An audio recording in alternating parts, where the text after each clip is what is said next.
Welcome back to our podcast where we talk about all things. It's giving beauty, fashion, pop culture, and a lot of kiki. I'm your pop culture baddie. and your fashionable Scorpio. So join us, Mommy Tiff, And Chan. as we get feminine chaotic. What? It's the name of the podcast, Feminine Chaos, duh. Oh, I see what you did there. Hi, lovers. I'm Chan. And I'm Tiff. And this is the Feminine Chaos Podcast. Hey, girl. Hey, How you girl. doing? How was your week? We did launch our first ever episode of Feminine Chaos this past Tuesday. So if you have not went to go check that out, please go do that. Immediately. You know, I had a great week. I was really down bad on Wednesday. Yeah. The crickets is crazy. Yeah, it was really down bad on Wednesday. But God blessed me today. Hey, because he's always on time. On time. It is. So, yeah, you know, my week was cool. It was whatever, you know. Didn't you have like a first day or something this week? What's going on with that? You know, I've been working at the same job for the past 3 months. But I am now no longer freelance. The girl is full time. 9 to 5. 9 to 5. And they decorated my desk this morning. They gave me a little bottle of champagne. They gave me a little tote bag. I have a desk. I have a monitor. I have it all. I like that. So it's cute. That is very What's cute. going on with you, girl? Well, first of all, congrats, bitch. Oh, thank you. Damn. No, but I'm like, what did I even do Mwah, this week? new job. Mwah, full time. No boss. No boss. But I'm like, what did I even do this week? This week, well, I took off for like the first half of the week because it was my birthday, you know. But then Happy birthday to you. Happy birthday to you. Happy birthday. Happy birthday. Anyways. Yeah, no, let's get into it. Let's get into Right, it. we You know, bullshit, I'm sorry, we how was your week? My week was great. You know, I started off with it being off because hence my birthday. And then I went back to work. And I don't know, it just felt real kind of crazy. I just felt like there was so much work to catch up on left to right. There were so many things that was going on in the pop culture world, child. And I was just itching to post about the Nicki and Megan situation, which don't you worry, because we about to get into it. Too. Before we get into the pulse, which are pop culture topics of the week, I do have a corporate question, and please feel free to let us know how y'all feel about this. What is the corporate etiquette for when you're walking past your coworker, but you walk past them multiple times? Like, do you say hello every time? Do you then just proceed to walk by? Do you like? No, this is a real question. This is a real question. I know it is. Like what do I do? Like, okay, I walk. Let's say we work together. I walk past you 4 different times throughout the day, and I also sit near you. Do I say hello to you every time I walk by you? Absolutely not. I don't need to say hello to you every time. The first time, you better say hello to me, though. Okay.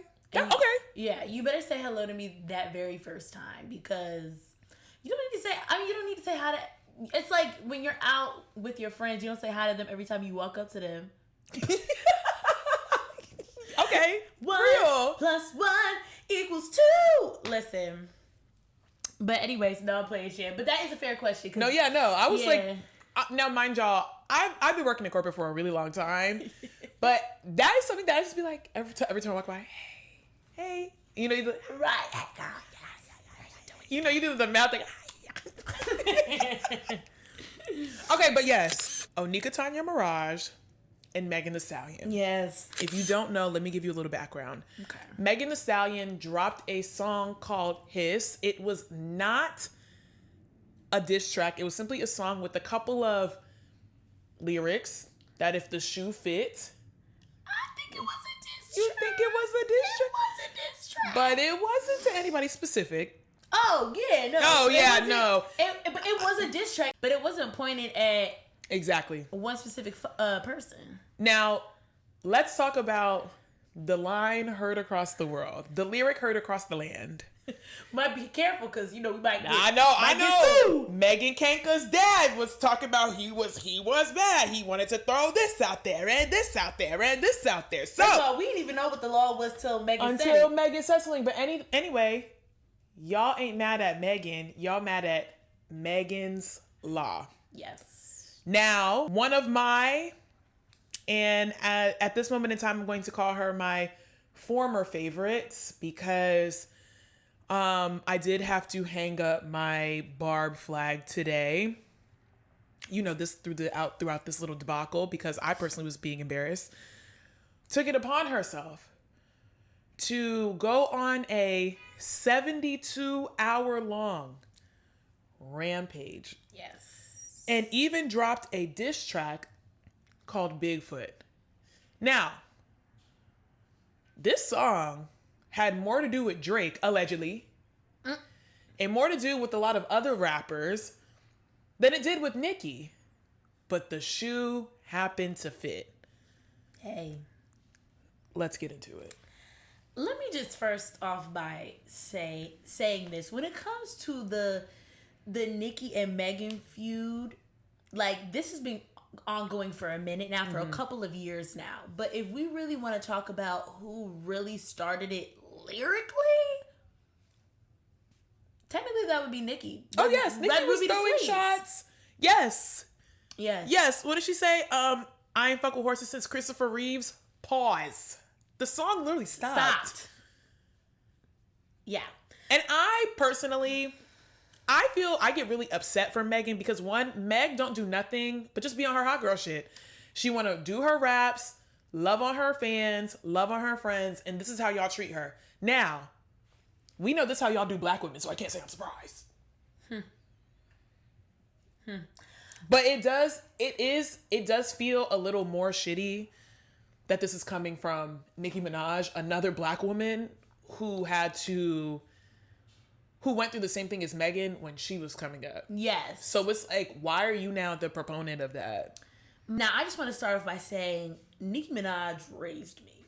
Nicki Minaj, Beyonce, they raised me. Like, she did. Love down Nicki Minaj and what the work and the music and the content that she has put into the ether.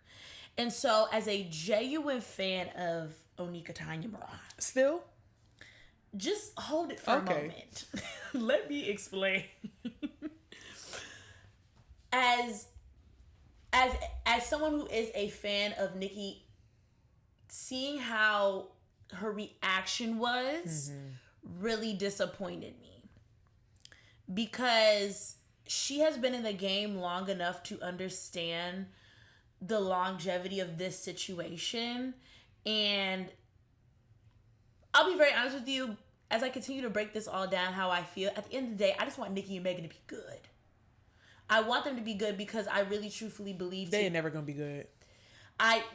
Now I don't think they'll ever be able to be good, but like, truthfully, them together is such a dynamic energy in a duo. But there's just, you could just tell that Nicki has been burned in ways clearly that we don't know for years now. And so I feel like that is what is playing out, and it's getting played out on the wrong people, personally, I feel like. But after seeing how she's acted this week, I am very upset and I'm disappointed. And me and Chandler have already discussed this. We're thinking about whether or not we want to attend her PF2 tour now, because we have tickets. We do. And it's just like seeing these two prominent black women in the industry, right? Like, truthfully, two prominent black. I remember the first time I heard Nicki, and I remember the first time I heard Megan. But no, yeah, it's sad. But I do want to take this segue to move into stan culture. Yes. And how a lot of people now on TikTok and on Twitter are being doxxed by Barbs for having differing opinions regarding the situation. And I also think, like, there is a very clear right and wrong in the situation. Oh, yeah. And the very clear wrong is Nicki. Now, don't fucking dox me. Don't put my address on the internet. But there are a couple of major influencers. The Eric Lewis, Bella Mode, and a couple other people that that have had their addresses and phone numbers plastered. So at what point do we now say, like, do we put a pin in this? Because I just think, like, as a stan, we have to draw the line. I'm sorry. That is so strong. It's good. But that just woke me up. Back to what you were saying. So I did a whole video on this, and it's actually funny because I talked about stan culture when the series Swarm came out, which crazy because I had basically used a comment. It was actually your comment off of that video to talk about the Megan and Nicki situation. Could we just pause for a second? Dominique Fishback liked my fucking video. Some snaps for Dominique Fishback. I screenshotted that, and that is going on my wall somewhere in my home. Portfolio. Okay, I've made it, mama. Anyways, back to what I was talking about. Back to stan culture. I just want to say this when it comes to the barbs. You can be a barb and be critical of Nicki. Yes. And let her know when she is wrong.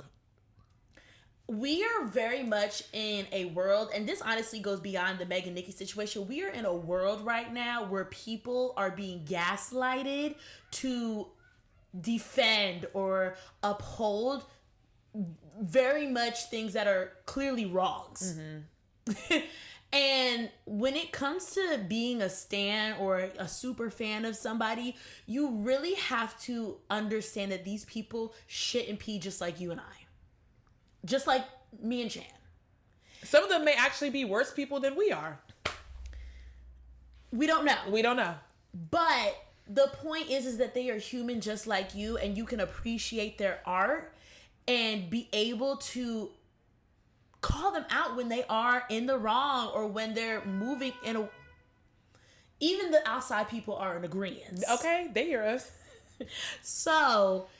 needless to say, I just want to let you know, if you are a barb and you're just like, you feel like you can't speak out and, you know, hold Nicki accountable, because at the end of the day, nobody is perfect. And for us to sit here and defend celebrities and people that we really value to the ends of the earth, it's just like, it's unrealistic.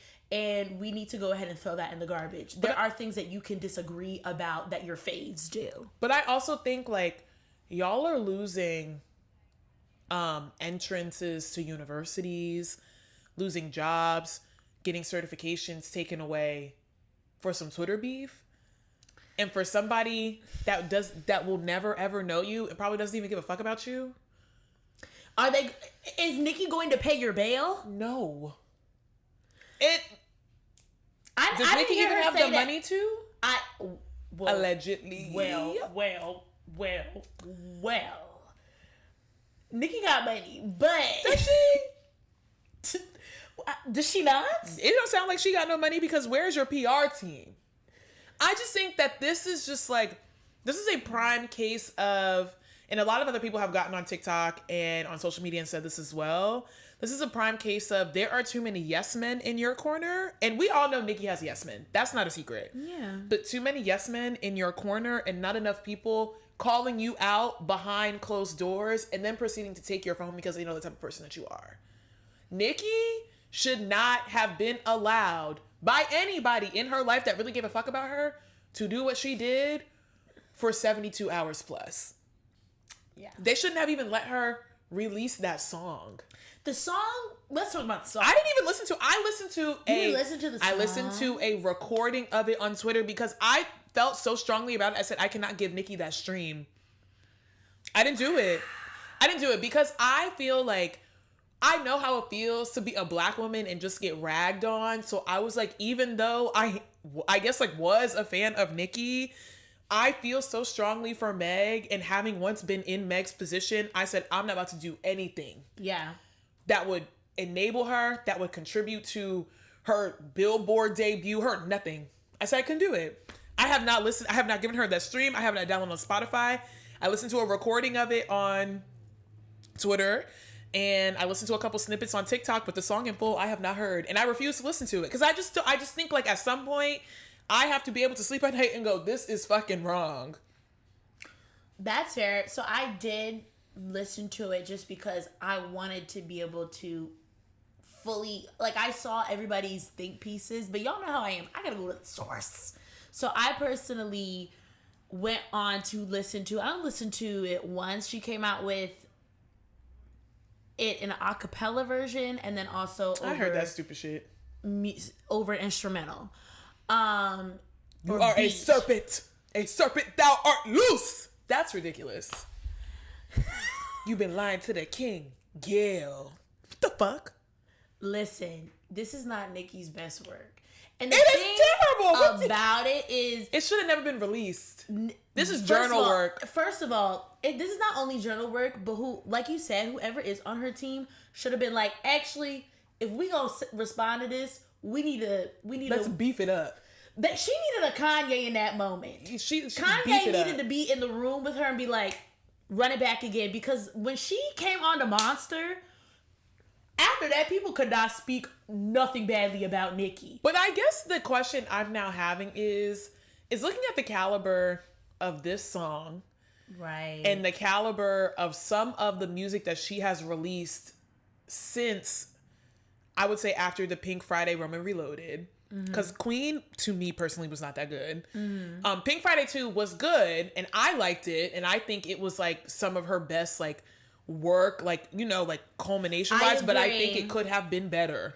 It just leads me to believe, I don't want to say Nicki had a ghostwriter, but like she had help in there, in that room, when she was writing a lot of this stuff. Did she ever say that she didn't have any help? Well, I mean, I feel like there's this belief that Nicki write her own raps, and I'm sure that all is true. Yeah. But if you are that good at what you say you do and you release this much music at this fast of a rate, it should be better than what it sounded like. I think, I personally don't think Nicki has a ghostwriter. I just think that she let her emotions overcome her. And unfortunately, I feel like she was so focused on just saying really what she had to say and rushing something so quickly that she didn't even think about quality. That's personally how I feel. But has she been thinking about quality? Pre-Pink Friday 2.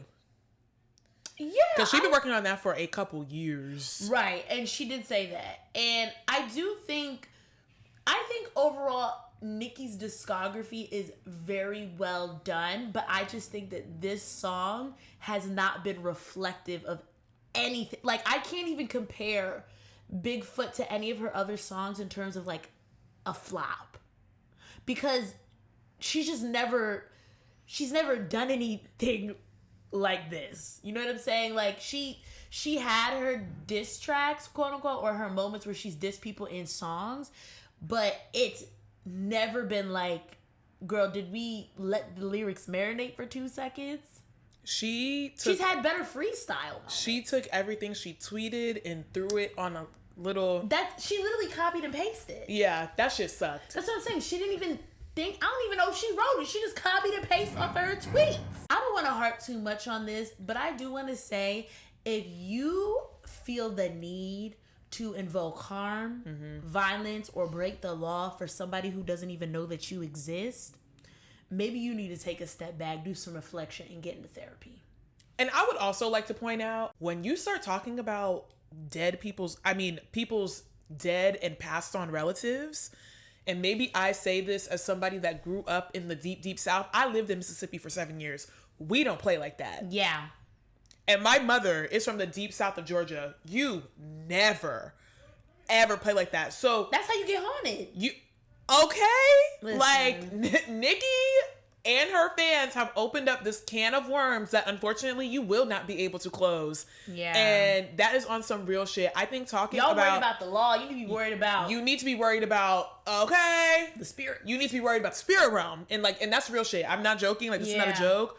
You calling on Megan's passed on mother and her passed on relatives. Yeah, no, get ready for that. Get ready for that. You should never, ever, ever play like that. And that personally was where I drew the line. Yeah. I mean, I drew the line for some other shit, but that right there, and I said bet. Because I respect Megan for not saying anything. Yeah. And just kind of like going on about her business, because there's more power in the silence. But let you get on that track and talk about my mother. Yeah. It's a fucking problem. Especially with everything that it's a problem. Megan has been through with both of her parents. Yes. You want to talk about mothers? You want to talk about mothers? It's mommy time. What? Listen. You want to talk about mothers? Give the Waiting Brothers they flowers for that. Like, we could talk about mothers. Right. It's mommy time. Okay, so let's get into our speed round. It is our hot one-liners and our call-outs in pop culture for this past week. So, Mona Leo featured Raymonte in her new music video, Don Julio. We love seeing the boys included as video vixens. Love Raymonte. Ricky Thompson actually was in a Mina's video back during... Did this come out during like the pandemic? This is a little minute ago. Ricky T.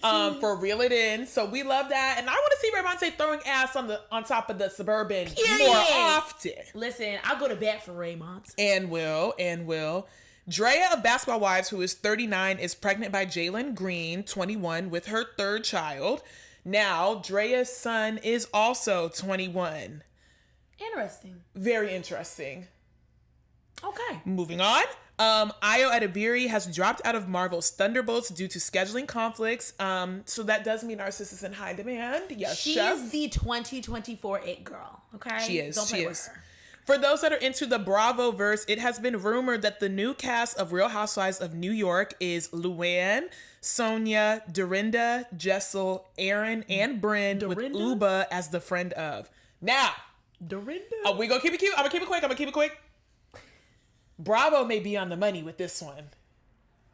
To blend the cast is an interesting take. Bravo may be on the money with this one. And Punxsutawney Phil, the groundhog out of Pennsylvania, he did not see his shadow. They are claiming that spring is coming early. I'm not mad about that. It's been real nasty in New York. Now, Punxsutawney Phil is not the most truthful, lying, trifling ass, but I have a lot of hope for him this year. And just one more. If you have not streamed Not My Fault by Renee Rapp featuring Megan Thee Stallion off the Mean Girls soundtrack, personally, you're wrong. Getting back into your pop bag. But she ain't leave with me. It's not my fault. Listen, Renee Rapp don't play about Megan though. She don't, and as she should not. And also too, just to add to the pop culture roundup, Kim K has been in the news a couple times this week. One, she went to social media to showcase what was going on with her psoriasis situation, and y'all really created a whole hate train on that. And I don't want to go too deep into this, but for y'all to say that this is karma or that this is because she has Botox, the delusion is crazy. If you look up psoriasis, you will understand that it is an immune disease that deals with the skin cells. And as someone who personally deals with eczema, I don't like how y'all treated her because... You got eczema. Eczema? You got eczema, okay? What's all these bumps? Someone who personally has the eczema, I feel for when you're in a flare-up because you're literally just holding on for dear life. She went to the internet and you could tell it's because she genuinely was like, I don't know what I've done wrong. If anybody has any tips for me, please share it. And for y'all to get up on there and say it's karma or it's because of her Botox, y'all are really fucking weird. And I just want to say that. Yes, let's get into our viral clip of the week. In honor of Black History Month, I want to read y'all a quote from Harriet Tubman, and I really want y'all to carry this quote with y'all for the rest of the month, okay?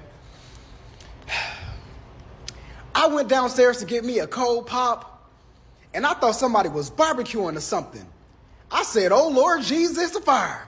And I ran. I didn't grab no shoes or nothing, Jesus. I ran for my life.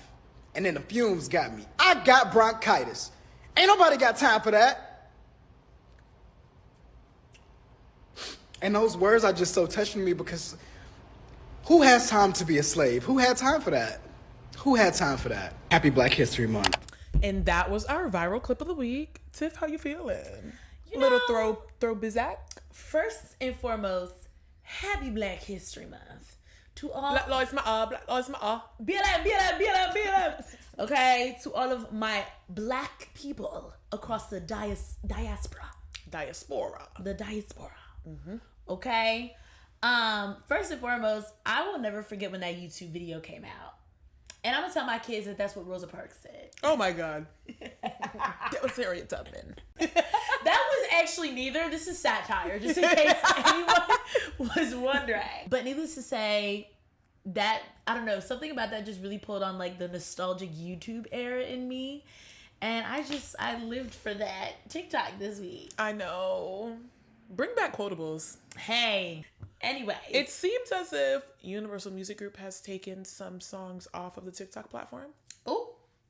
Yes, let's get into the UMG and TikTok of it all. Mm-hmm. If you woke up... The UMGification. Wednesday, was it Wednesday morning, I believe? No, was it Thursday morning? It was a day this week, it was and you woke up, and half of your catalog of content was muted. Look around, everybody, on mute. Because that's what it was giving. Okay? So, if you don't know, a lot of prominent artists actually are under UMG, going with Drake, going with Taylor Swift, Olivia Rodrigo, Billie Eilish. And do you know how reliant TikTok is on those artists? Although enjoyment. Okay. So anyways, let's get into the nitty-gritty of it all and why it really was UMG who decided to not continue the contract with TikTok. So let's go ahead and pull up some quotes here. So early Wednesday morning, UMG released what is called an open letter to the artist and songwriter community. And so this is what was stated. In our contract renewal discussions, we have been pressing them on 3 critical issues. The letter says of TikTok, noting the issues include protection against AI-generated recordings, online safety issues for users, and higher compensation for its artists and songwriters. With respect to the issue of artist and songwriter compensation, the letter continues, TikTok proposed paying our artists and songwriters at a rate that is a fraction of the rate that is similarly situated major social platforms pay. So like an Instagram, a Facebook, other social platforms. Today, as an indication of how little TikTok compensates artists and songwriters despite its massive and growing user base, rapidly rising advertising revenue, and increasing reliance on music-based content, TikTok accounts for only about 1% of our total revenue. Ultimately, TikTok is trying to build a music-based business without paying fair value for their music. So this is coming from TikTok. What are your thoughts? I understand the reasoning behind Universal Music Group, but I do think that that is the doctored up PR version of it. I think what really happened was UMG wanted a cut. TikTok said no, and they said, bet, we're going to remove everything. I think the shitty part about this, and we're watching this in real time happen, is a lot of smaller creators, smaller indie artists that are signed to labels that are under UMG or sponsored or receiving funding from UMG are now affected. There is a small singer, her name is Mindy. She makes like little indie music. Yeah. But she's signed to a small label. Because her small label is funded by Universal Music Group, all of her music and everything has been muted. And she said that the main way that she was promoting her music was through TikTok. So this hurts smaller artists more than anything, because we don't need TikTok to know that Billie Eilish got a new song out. We don't need that for Taylor Swift. We don't need it for Drake. So what this leads me to believe is that UMG said, bet, we want you to pay us. And TikTok said no. And UMG said, bet, we're just going to take everything. But I think this leads to a bigger issue of these corporations. They see something and they want to... Oh my God. Wait. We need to pause for a second. Darren's dog Ace just ran into the door. Oh my gosh. He just scared me. Go ahead, Chandler. But I think this leads into a bigger issue that's happening, is that these major corporations are trying to suck the money and just want to do a money grab of literally everything. And not only does it take the fun away, people now lose money because these major corporations are trying to suck every living dollar out of everything. How much more do you need? To suck every living dollar out of everything. How much more do you need? Listen, I'm thinking on the perspective of, well, let me just say this. I completely hear what you're saying, and I feel very much for these smaller artists who are now not able to promote their music onto TikTok, because a lot of people know that a lot of artists became viral sensations overnight and got record deals and got music contracts. Recharted songs. Made for Me by Money Long came out in the summertime. Which is crazy. And now it's charting #1 on the R&B charts today. Right. Because of TikTok. For this to happen really makes me sad for those smaller artists, because it takes away a little bit of what a moment they can possibly have. Also, too, I think what's very interesting is to see how this is really going to play out within the influencer space and the people on the TikTok platform. A lot of people across different niches really rely on a lot of these big artist songs as ways to create content, whether it's beauty, fashion, dance, whatever it may be. So it's going to be very interesting to see how they're going to react to that, especially if you're a type of influencer who doesn't really like to speak to camera, or even do voiceover. You just like using music. So yeah, what else do you think about, I guess, the UMG and TikTok of it all? I will say, I think that this will help us weed out a lot of TikTokers that got on the platform and stole dances. Like, I'm sorry, you should not be making millions of dollars a year by doing 10-second dances that you stole from somebody else on the internet. And when you primarily stole it from a black creator. Yes, when there are real choreographers out here doing the damn thing, people that really, really, really dance, you know? Bankhead. Yes, exactly. Like people like him. While black influencers have to work twice as hard. Work 4-5 times as hard. Over. To get less than half. Which is a different conversation. That's different. We're going to save that. Episode. We're going to save that. But I just think that all this, while UMG removing their music off the platform is one thing, I think it sheds light on a mass amount of other different issues that come with the TikTok platform. Yeah. But this one creator said, people with the personalities rise. No, and that took me out. But yeah. But still on TikTok, and actually let's get into one of my favorite TikTok personalities, Keith Lee. Hey. Now, there is nothing Keith Lee could do that would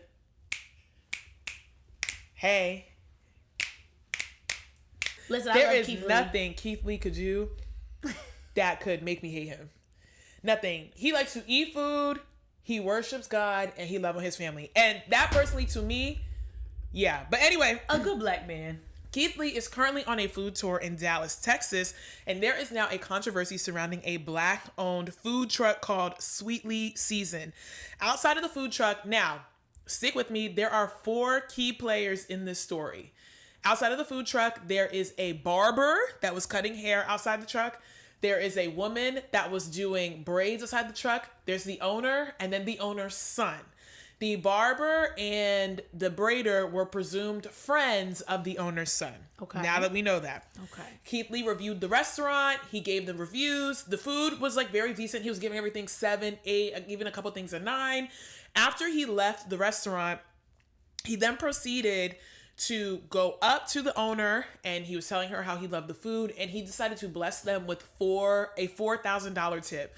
Ooh. In the video, you can see very clearly and hear very clearly that Keith Lee says give $1,000 to the barber outside and make sure everybody gets free haircuts. Give $1,000 to the braider and make sure everybody receives free braids. Keep $1,000 of it and make sure everybody gets free food. And then you can do whatever you want with the other $1,000. This is how Keith Lee asked her to split this money. Later, come to find out, the owner of the Sweetly Seasoned food truck kept all $4,000 for herself. And let me tell you how they found out.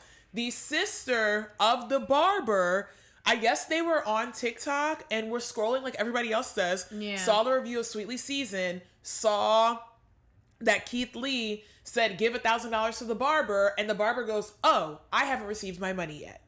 Now, the son of the owner gets on, I think, IG Live, but they ended up reposting it on TikTok, gets on IG Live, and is talking about Square Pay. Now, if y'all don't know what Square Pay is a little adapter thing that you use to help you make purchases for small businesses. Yes. Okay? Mm-hmm. Said that money don't come immediately on Square Pay. Please pause. Hold on. That's the police coming to go get the owner of Sweetly Seasoned. Basically, he said SquarePay didn't release the money. That's why we didn't give it to him. Keith Lee came at around 5 o'clock. 5 o'clock is end of business hours, and blah, blah, blah, blah. That's why we didn't give him this money.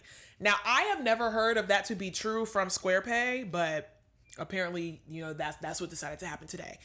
The owner now gets on Instagram after somebody made a comment and said, why did you not give this money to the braider and the barber? Yeah. And she triples and quadruples down and says, the barber and the braider have nothing to do with us. I gave this money to me and my son because we run this business. Thank you for your time. So, oh my gosh, but that's not how it was intended to be received. So, the question is, honestly, there is no question. Let's get into thoughts. It's no question. I think personally, it's wrong. And this is how you block blessings. This is how you block blessings. This is another level of ugly. Yes, because it's also, Keith Lee didn't have to, $4,000? And this is what I will say. To a small black-owned business gave you $4,000. Oh, and let me add a point.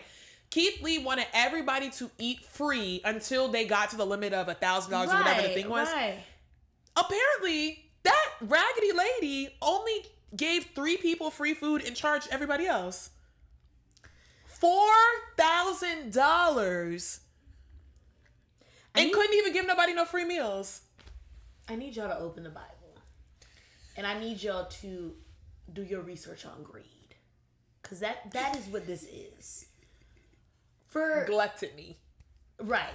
First of all, let's just thank Keith Lee for being the man that he is. Okay, mm-hmm. Keith Lee is out here giving back to communities, and for him to basically, like, and it doesn't matter the amount of money he really gave, it's just the fact that he's doing it. But for him to be like, I would like to bless these individuals with $1,000 plus everybody here who's able to eat up until it's spent, like, that's really thinking beyond yourself. And for you to end the buck right there and not even use the money for what it was intended to be used really just upsets me. And I don't like that. And the son also tried to say they didn't give anybody free meals because Keith Lee came closer to 5 o'clock when they were about to close. But it's just kind of like, you could have just opened the next day and said, we're giving free food to X amount of people. Paid. Exactly. I think it's ugly, but this is also the type of shit that, like, makes people not want to continue to do for other people. Yeah. Not saying that that's right, but this is the type of shit that it makes you question who you support. Yeah, it's just kind of like, Keith Lee could be like, damn, I just gave this woman $4,000. Thinking I'm helping a small business. I bet you he wouldn't do that again now. Right. And that shit is really sad. It's really sad. Especially all that Keith Lee has done for the community, the food community. He has taken businesses damn near out of bankruptcy. Yes. And debt. He has had food businesses booked. Yes. Booked for months. Months, right. Months. Put them on the map. Yes. So, listen. We don't need to talk about this no more. You can't do everything for everybody. It is sad, though. It is sad that, like, one, you would steal like that. But two, it's also sad that the barber and the braider out there, one, they didn't even know they're supposed to receive these this $1,000 donation until they got on TikTok. Right. So it's like, not only did you lie and cheat, you tried to be sneaky about it too. Because if you lie, you'll cheat. And if you cheat, you'll steal. And if you steal, you'll go to jail. I'm sorry, if you steal, you'll kill. I missed the point. And if you kill, you'll go to jail. A true Black American parent proverb. That's all we got for TikTok news. But let's get into fashion, beauty, Girl, let's the talk. tea. So, I don't know about y'all. There wasn't too much in the beauty space this week, but there was a lot in the fashion. And I just want to say, if you are a Sex and the City fan like me, we got to give Sarah Jessica Parker her flowers, okay? Her character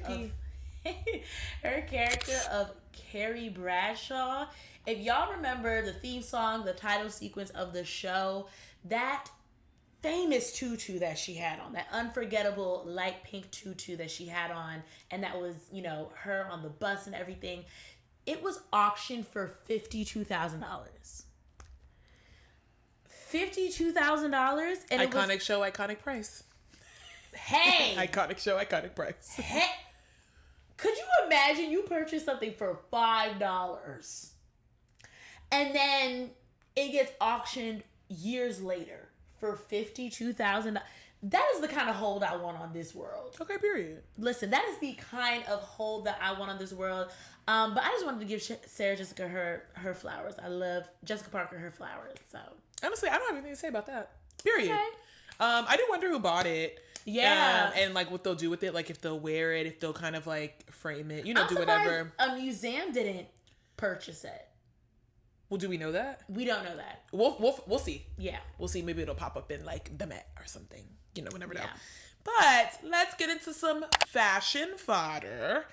Moschino named Adrian Appiolazza as the new creative director, who was previously at Loewe and had a major hand in the workings of the Renaissance World Tour. Has designed a lot of pieces for Beyonce. Okay. He also has worked with brands such as Miu Miu, Louis Vuitton, Yes. and Chloe. So I personally am excited to see what he does with Moschino. Yeah. This is a very different brand from some of the ones that he's been with and worked at prior. Yeah. So shout out to him. Shout out to Congratulations. him. Congratulations.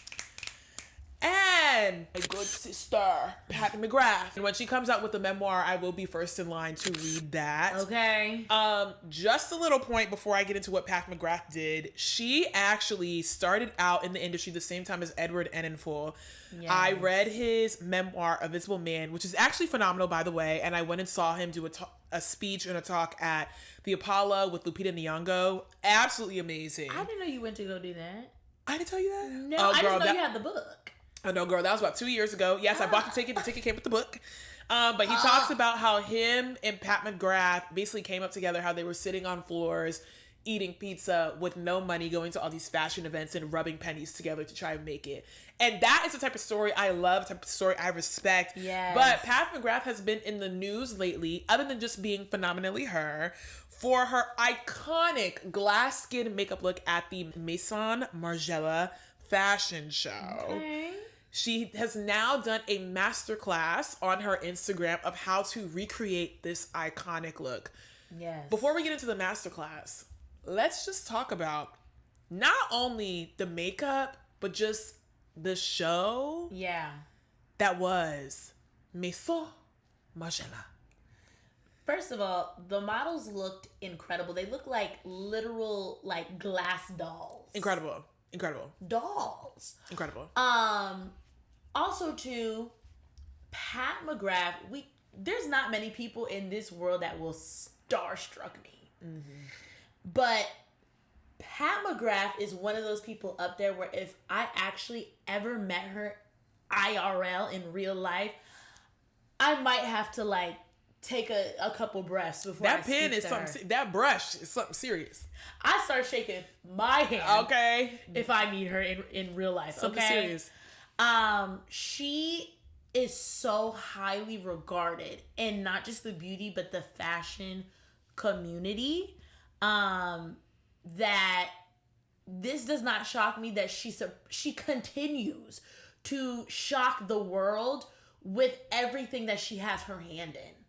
And when the show came out and people were seeing like the models peel off their face on social media, that broke the internet. Everybody, the next day, people were rushing to TikTok to figure out how they were going to recreate these looks. I saw people using different gel masks. Like, people were getting so creative. So when Chandler basically informed me and told me that she actually came out with a master class on this, I'm not shocked. Because the way y'all ran to your phones to give us a tutorial. I also didn't know that a lot of people was not aware of what she looked like. Oh, she's a beautiful black woman. Yes, but a lot of people didn't know that. Like, I was seeing so many comments on TikTok talking about, so why did I think Pat McGrath was an old white man? And I was like, really? Really? I just think that people don't know the history of who Pat McGrath is. They don't understand the connection that she has to Anna Wintour. They don't understand the connection that she has to Naomi Campbell. Like, just fashion. Right. Just fashion. Like, Anna Wintour literally said, like, this is the best makeup artist in the world. Oh, 100%. She literally has told the world this. And so... But we don't need Anna Wintour's confirmation. But... It holds weight. It holds a lot But if of she weight. had not said that, we didn't need it. Well, we would have thought that regardless. Exactly. Needless to say. But I just want you to understand, when we were talking about Pat McGrath, we were talking about a legend. We were talking about someone who has really impacted like so many things beyond fashion and beauty. Like, I can't even sit here and explain it, but the way that you do your makeup, the way that you pair your makeup with your clothes goes back to this woman. That's all I'm gonna say. Get educated on her. Quickly. Yep. And as Tiffany picks up her drink, let's get into the Martini Club. So welcome back to the Martini Club, another one of our segments of all things dating and sex advice. And each week we are going to be introducing y'all to a new martini, a new cocktail, a drinky drink. Drink a drink. Okay, and this week we have a Negroski, not a Negroni, but a Negroski. So, a Negroski is the same as a Negroni, but it's vodka instead of gin. It is a 1-to-1-to-1 cocktail, so it's equal parts everything. 1 ounce of Campari, 1 ounce of vermouth, and 1 ounce of vodka or gin. Okay. If you use the gin, it's a Negroni. If you use the vodka, it's a Negroski. And if you use Prosecco, it's a Negroni Sfagliato. Okay. Ooh. I drank so many of the way these. You said that. I drank so many of these when I went to Italy that I was almost sure that I was going to turn into a Negroni, a Campari, and Aperol spread. I love that. The girls have asked, so they shall receive. Should straight women shoot their shot? Ooh. As a former straight woman, I think we can shed a little light on this. Okay. So this advice alert comes from a 25-year-old that lives in New York and is currently casual dating. Thoughts on straight women shooting their shot. Do men deserve it? And is it dangerous to put your cards on the table first? Will you end up in a Simone Biles and a Simone Biles husband type situation? That's question number 1. Let's answer that, and then we can get into question number 2. So this is just straight up asking questions, advice, no story behind it. No story. Okay. I personally am a woman where I don't mind shooting my shot, but also too, I'm very much, when I'm at an age and I'm in a mindset at this point where I'm going to let people know how I feel at all times and not worry about whether or not I'm revealing my cards to them. Truthfully, because I need to live in my truth. If I'm being honest with the person, I also expect them to be honest with me. And so I very much ask questions of answers that I want to. And I will express myself. And if I like a person and they express to me that they not really feeling me like that, I leave them the fuck alone. And that's just is what it is.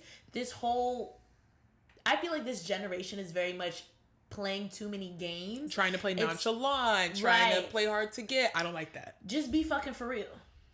If there's anything you will be in this life, be fucking for real. Yep. BFFR. I don't think there's anything wrong with shooting your shot. I think that we're all grown enough to where equal parts should be forward.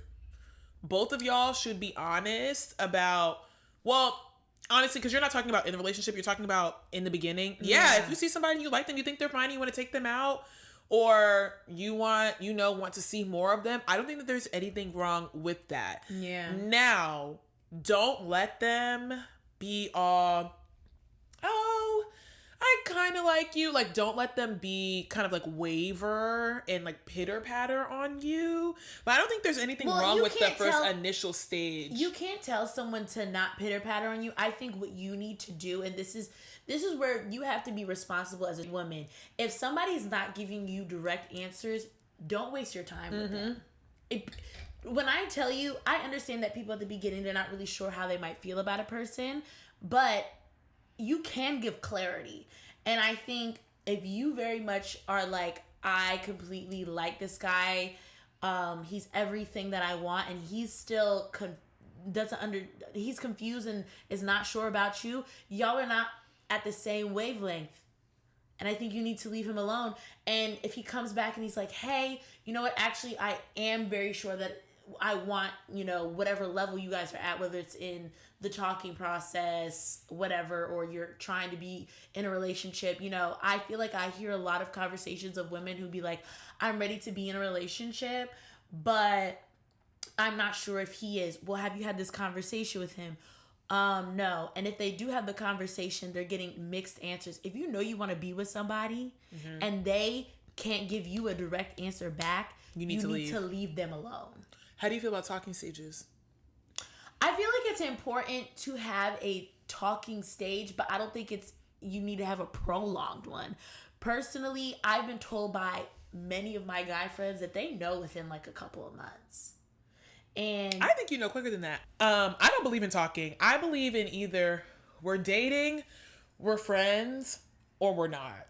Now, obviously, when you start dating, it becomes like, oh, we're exclusive. And then, well, I don't believe in exclusivity. If you want to do exclusivity, we need to be in a relationship.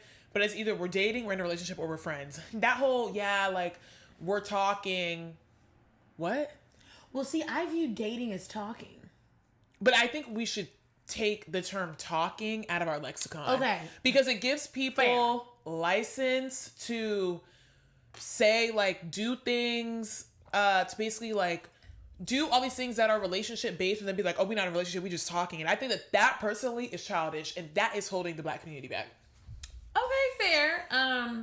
I personally, I agree with what you're saying. I was just calling dating, I guess, talking.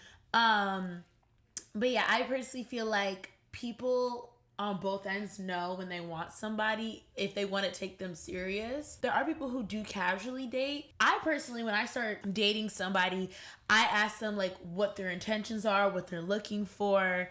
And if they tell me, oh, well, I'm kind of just like dating around and just seeing, what happens, or if they specifically say I'm literally dating around, I'm not trying to go into a relationship, listen to them. Yeah. Listen to them. Personally, I feel like I'm in a situation right now where I am so focused on my career that I am technically dating, but I'm very much like, I'm not sitting here and letting somebody be my main focus. If somebody who is amazing, they're full, and they're able to help support me and help me achieve and go to the next level comes into my life, then I'll consider being in a relationship. But until then, I've expressed this. I've expressed this because I want to be honest. I think if it grows to that, I will not fight it, because I'm a firm believer that things and people come into your life at the time that not only you need it, but the time that you also least expect it. So I don't like to count myself out in any of that, because it's just kind of like, who knows? Yeah. But don't let somebody tell you they don't want you more than once. Yeah. So I think it's okay to shoot your shot, but then assess how things are going after that and make sure you're not, compromising on some of your non-negotiables, and kind of just play it out. But I don't think there's anything wrong with it. But also the Simone Biles piece. Oh, the Simone Biles piece. I think that's less with shooting your shot first and more with dealing with insecure men. Thank you. I think that has said nothing that to do. It has nothing to do with shooting your shot first, but has everything to do with the fact that you are dealing with an insecure man. And not to speak on Simone Biles' situation, but to me, I have been in a relationship and been kind of like dating insecure people before. Yeah. And the script is the exact same. Just trying to downplay everything that you do so they can feel better about themselves. Yeah. And I personally don't like that because who I'm dating is a reflection of me.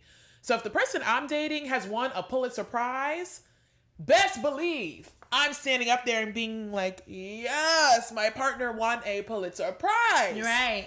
If my partner is an Olympic gold medalist, shit, call me so-and-so's wife. I don't give a damn. So that to me, I thought it was tacky. I thought it was rude. But I also just thought like, not only are you downplaying the accolades of this amazing gymnast, but the accolades of one of the greatest athletes of all time. They banned believe a move in gymnastics because she was the only person that could do it. Well, not even that. I personally believe Simone Biles is one of the greatest athletes of our current generation. Absolutely. And I'll stand on that. Oh yes, I'll die on that hill. Right, I will die on that hill. Her and Serena. Yes, I respect Simone Biles so much, and I don't want to speak out against her marriage. At the end of the day, she's the one living in her marriage. We do not know what is happening within their marriage behind closed doors. Also, I don't care that much. What I will say is that I personally would want a partner who speaks so highly about me, regardless of whether or not I went after them, that they have expressed to the world how honored they are to be with me. It needs to be no confusion on how you feel about me. What you need to be saying about me feels so strong, and you feel so much conviction that the only thing people receive from what you've said about me is that, oh, they're so in love with her. Yes. Extremely in love with them. That's it. That is the only thing people need to conclude from that. Yeah. Niggas don't need to be talking about, well, niggas to be talking about some, I don't know if they support them. Like, no. The only thing you need to be gathering from that entire situation is, oh my God, I want somebody to love me like they do. That's it. Yeah. Or keep it close. Yeah. But let's move into the next question. This is from the same submitter, but tips on communicating that you no longer would like to speak with someone after a seemingly small infraction and catching the red flags and doing something about it early. Ooh. I think I'll go. Okay. Well, I think it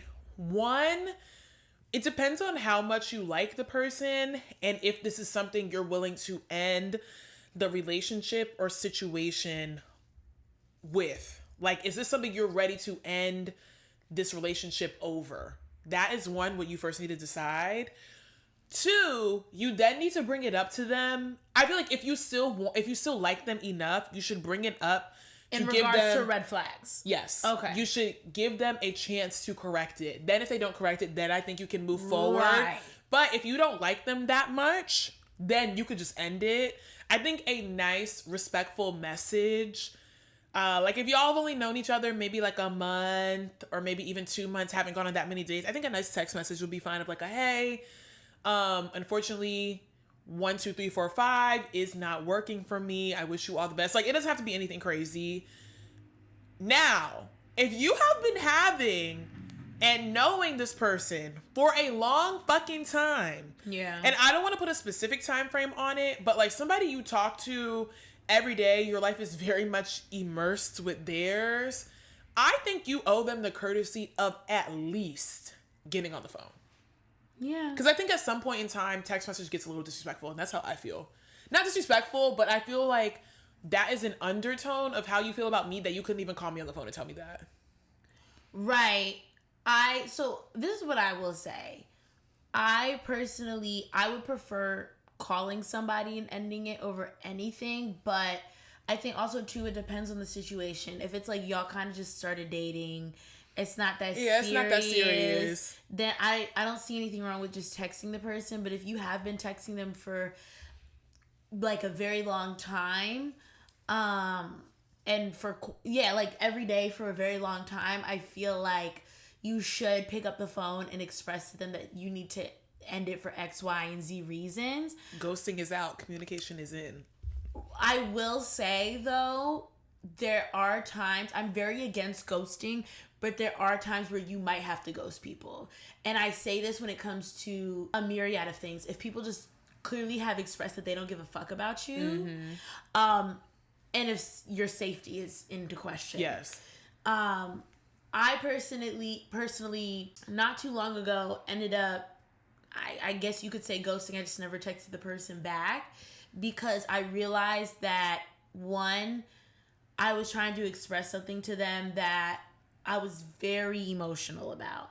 And they were slow texting me back on purpose when the entire time I don't think the person... you ghosted, though. Okay. Well, I think you... Okay, I'm sorry. Let me explain the situation. This person used to text me back very quickly. And then suddenly when I discussed something that was very personal about myself, I noticed they started slow texting me. And so they also too last minute canceled plans on me without really any explanation other than I'm tired. And so it came to a point when I was trying to express to them like my frustration and how I was feeling. They didn't respond. They just kind of hit me with the, okay, I'm sorry. And at a certain point, you have to realize when you've expressed yourself and the person is giving you a very dismissive response, you don't have to sit there and continue to conversate with them. Agreed. Converse. They knew what you was talking about. Woo! You do not have to continue to converse with folks. So I think really that's the only time that it's appropriate to ghost is if your safety is in question. And if a person is very much expressing that they don't care how you're feeling or what you have to say, because even if you sit there and say to them, I would like to formally end it, you're basically just giving them an out and a go ahead. And I don't even want to give people that power at this point because you've already made it clear to me when I sat there and explained to you and poured my heart out to you about how I felt and you responded with a okay. You don't care about me. I also think more people should utilize the block button. And I say this as somebody who used to be kind of against the block button because I thought it was very harsh. But I think there are 3 types of blocks. There's a fuck you block. There's a I'm done, you disrespected me block. And then there's a loving block. I think more of y'all should start to use that. And I'm not trying to be funny. I'm being very serious. Yeah. I think the loving block is different from all the others, where it's just basically like, I am telling you now that I'm going to block you. Right. Still love ya, but I have to move forward. Yeah. And I have to move forward without you in my life. Yeah. Because of X, Y, and Z that has happened. So I think more people should start to use that, and more people should start to be firm on that, because your peace should not be disrupted. That's it, period. Yeah. And end of sentence. Like, your peace should not be able to be disrupted. And it's not fair. It's not. It's not fair. So yeah, I think when it comes to communicating on red flags, 1, how much do you like the person? 2, are you willing to give them a reason to, are you willing to give them an opportunity to fix it? Right. And 3, depending on the time frame, and honestly, I don't want to give a time frame, because if you've been talking to somebody all day, every day for 45 days, you do owe them a phone call. Yes. You do. I agree. You do. Mm-hmm. But if you went on 2 dates and you talk very sporadically for a month, you could send them a little text. So I think like you just really have to see, but also too, if you do decide to go down the route of giving the person the opportunity to fix what you've brought to their attention, and they sit there and they kind of like, oh, I'm gonna change it, but I don't know when. Oh yeah, block them. leave them where they leave them where they're at, for real. You have to leave them where they are at, because respectfully, sometimes you just gotta let people get their shit together on their own. And I also think more people should take into account, are you self-sabotaging or is this truly a red flag? Yeah. Like, is this something that is not that deep? Or is this truly, truly a red flag? Because then if you're self-sabotaging, then maybe you should deal with the fact of like, okay, maybe I just simply don't like them that much. And that's okay. Yeah. Like, you are not meant to be with everybody. You're not meant to date everybody. Like, I think that is completely fine. But the issue that comes in for me is that you guys not you guys, but you know, these relationships are prolonged longer than they should be. Yeah. And it just simply doesn't have to be all that. And somebody always ends up hurt at the end when you could have just said something. And nipped it in the bud. Much earlier. Much, much earlier. Yeah. Any other questions that our submitter had? Those were her only questions. But we would love to hear from y'all in the comments. Yeah. We would also love to hear y'all's submissions. Please send us submissions at theclubmartini@gmail.com, or please find us on all socials and fill out our Google form and send us your own submissions as well. We would love to see what you got going on. And we would also love to answer your questions and send us a tea. If you got receipts, send them. We like screenshots. We love screenshots. We really do. We love screenshots. But this wraps up our second episode ever of Feminine Chaos. Do we have any final announcements that we would like to make? My announcement is, been a bad bitch, still a bad bitch, forever a bad bitch. Period. Okay. Follow me on all the socials. Y'all know how to get there. Yes. I want to leave y'all with this since it's Black History Month. Yep. Go support Black businesses. Still.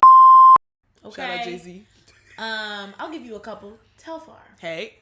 Thread Beauty. Yep. What other Black businesses? Brandon Blackwood. Hey. And my personal favorite, Topicals. K-Skin. Fenty Beauty. Pat McGrath Labs. So many brands. Also, too. Support the small local ones, too. That. Yeah, buy Black. Educate yourself on Black history because that is being wiped out of the education system. Especially if you live in Florida. Yes. And stream Hiss by Megan Thee Stallion. Period. And with that being said, this is our second episode and it's giving cheers, bitch. Cheers, bitch. Better watch them B words. Ooh, you better watch those Before you end up in the ocean. Oh shit.